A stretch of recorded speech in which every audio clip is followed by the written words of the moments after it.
Em 1971, o Brasil ainda vivia sob o regime militar, que havia começado em 64. O presidente na época era Emílio Garrastazu Médici, que governou de 69 a 74. Esse período foi marcado por um crescimento econômico significativo, conhecido como milagre econômico brasileiro, mas também por repressão política e censura. Os brasileiros experimentavam um crescimento econômico que trouxe certo grau de otimismo, mas a vida cotidiana variava bastante conforme a classe social e a região onde moravam. Nas grandes cidades, como São Paulo e Rio de Janeiro, a urbanização e industrialização eram intensas, levando a um estilo de vida mais moderno para a classe média.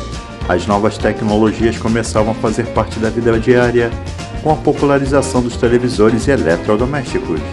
As famílias de classe média podiam se reunir à noite para assistir novelas, programas de TV, como a primeira versão da novela Um Homem que Deve Morrer, exibida pela Rede Globo.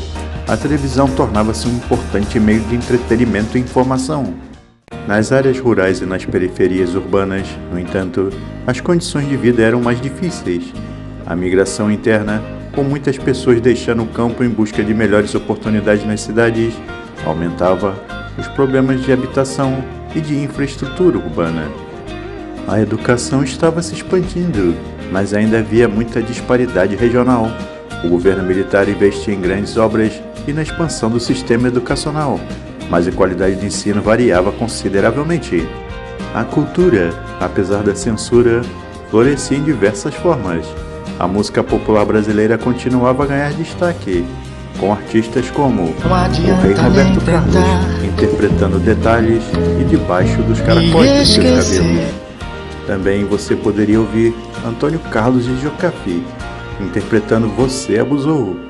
Internacionalmente nós podemos citar Rod Stewart, interpretando Maggie May.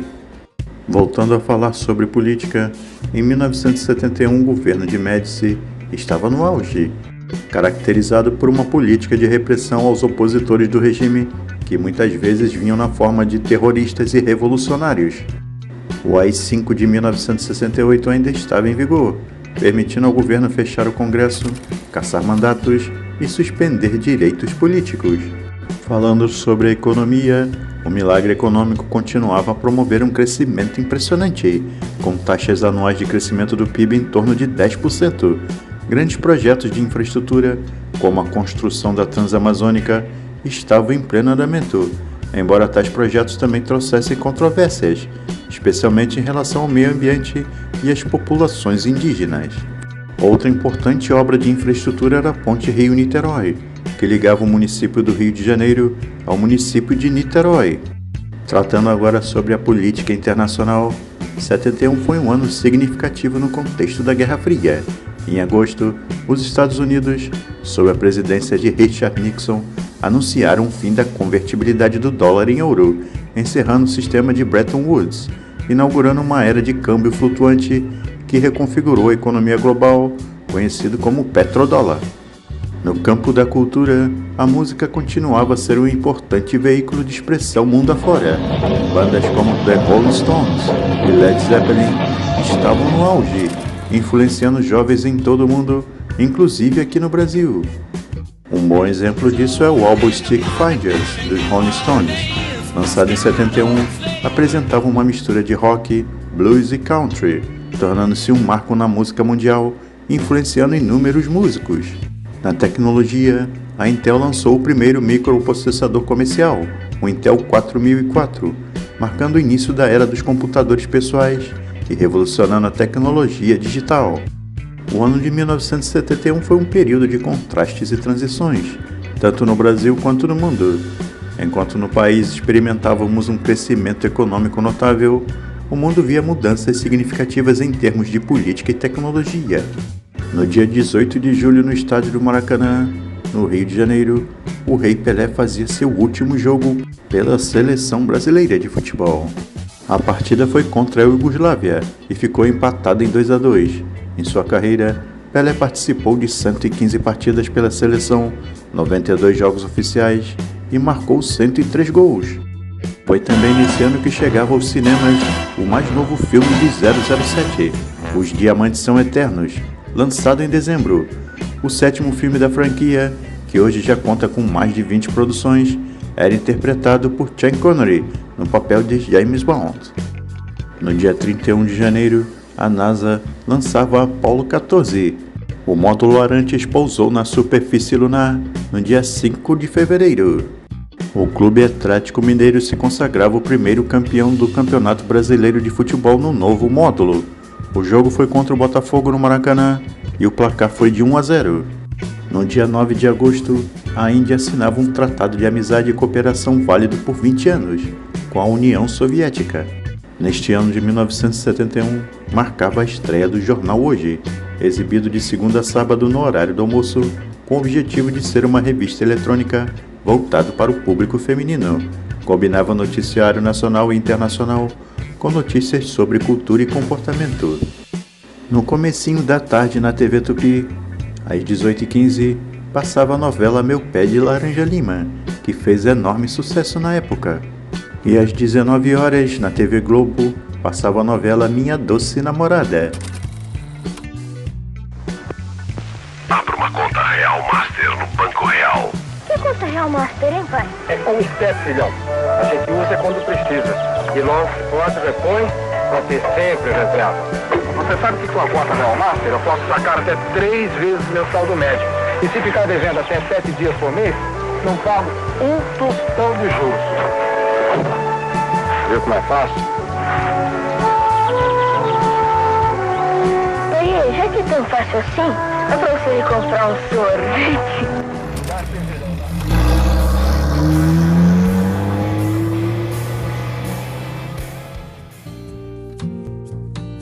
Imagine você podendo caminhar em pleno centro do Rio de Janeiro, completamente despreocupado e sem medo algum de ser assaltado. Pois é, meus amigos, essa era a realidade de 1971. Há 53 anos atrás, o Rio de Janeiro era uma cidade muito mais segura, assim como as demais capitais do país. Eram outros tempos. É certo que não tínhamos a tecnologia e a comodidade e o conforto que ela nos proporciona hoje, mas tínhamos tranquilidade e paz. Quem foi criança nesse período é testemunha hoje de como éramos felizes e alegres. A inocência fazia parte da nossa vida e as brincadeiras tinham outro sentido. Como é bom lembrar desses tempos maravilhosos, não é mesmo? Senhoras e senhores, sejam todos muito bem-vindos a mais um vídeo do nosso canal.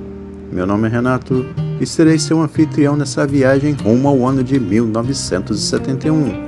Lembrando aos gentis amigos, não se esqueçam de curtir e compartilhar. E caso ainda não seja inscrito no nosso canal, se inscreva! E vamos começar esse vídeo falando de música. Comprar discos no Brasil no começo da década de 70 não era tão barato quanto seria na década seguinte. Assim, o rádio era a principal forma do público consumir música.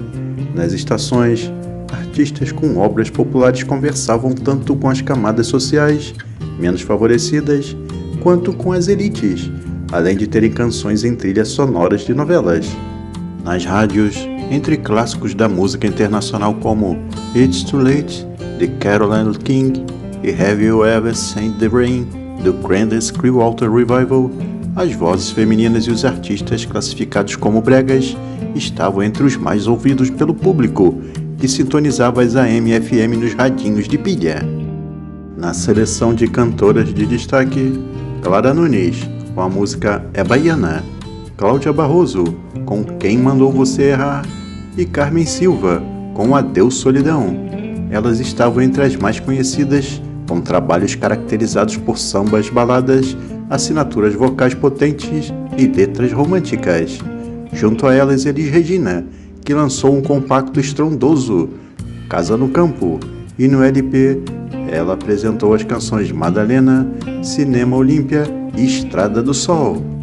Entre os cantores, vinha Márcio Greik, com É Impossível Acreditar que Perdi Você, Valdir Soriano, com Carta de Amor, e Altemar Dutra, com Bloco da Solidão, que estavam entre os cantores mais conhecidos do brega pelas elites, mas que eram sucesso de público.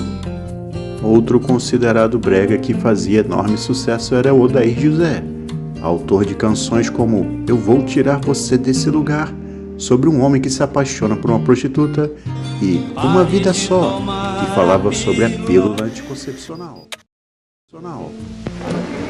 E quando eu comecei a me barbear, me apareceu uma loira. Nunca aconteceu com vocês? Mas que lâmina é essa? É a Platinum Plus da Gillette, aquela com platina. Que suavidade. Aqui não, por favor. Graças à nova lâmina Platinum Plus da Gillette, eu faço ainda muito mais barba. Bem, adeus, pessoal. Experimente minha suavidade e depois deixe-me se for capaz. Esse comercial com o ator Paulo Figueiredo fez muito sucesso na época, né? Vocês lembram dele? Que tal dar uma conferida em como ele está hoje em dia?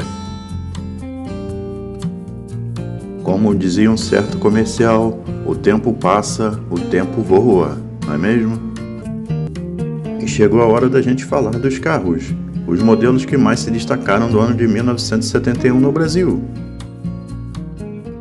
Com relação aos automóveis, o Opala 4 portas já era um automóvel de sucesso no mercado, quando a GM apresentou o Opala Coupé. Sobre as linhas básicas do anterior, o modelo de 2 portas ganhou mais leveza de linhas e, confirmando a preferência do consumidor brasileiro, tornou-se o carro mais vendido da linha. Projetado por Tony Bianco e fabricado pela Fúria Autosport, o Fúria GT era montado sobre a plataforma do Fenemé 2150. A reestilização da frente, que ganhou linhas mais agressivas e atuais, deu uma nova aparência ao Volkswagen 1600 TL. A versão de 4 portas também destinava-se basicamente ao mercado de táxi, com o modelo de 2 portas não se firmou no mercado. No Corcel, pequenas modificações de estilo. O modelo 71 recebeu nova grade, com motivos retangulares. Com o sucesso do sedã, foi lançado no final de 70 como linha 1971 o Dodge Dart Coupé. Agradou muito o consumidor, que na época preferia os carros de 2 portas. O icônico Charge RT chegou em 1971, linha com faixas laterais, bancos separados, rodas Magnum, grade cromada inteiriça, entre outros adereços. Ver agora os 6 carros mais vendidos em 1971.